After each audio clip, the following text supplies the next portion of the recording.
Katay kimane can can o can can can azize ken Sed cane aziz ey havaş be kurban dikim Sed cane aziz ey havaş be kurban dikim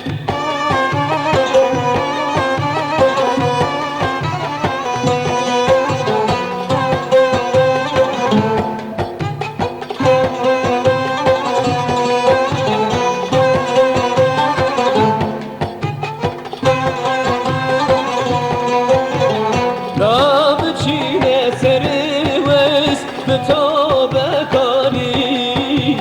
tövbe legişti ey havaş bekle dudari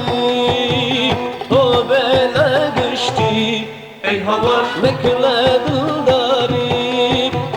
Can can o can can can azize kem Sed cane aziz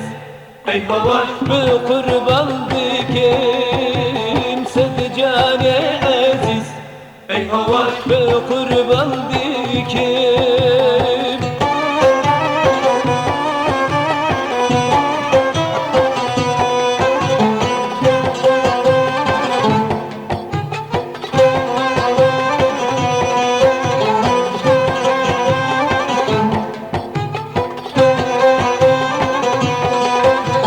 Tabi çile sermez bir malina var Ferman elledim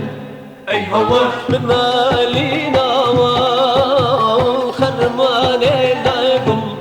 ey havaş bir malina var Can can o can can can azizemin min kesin diye ey havaş togiş kesimin min kesilmiye ey havaş togiş kesimin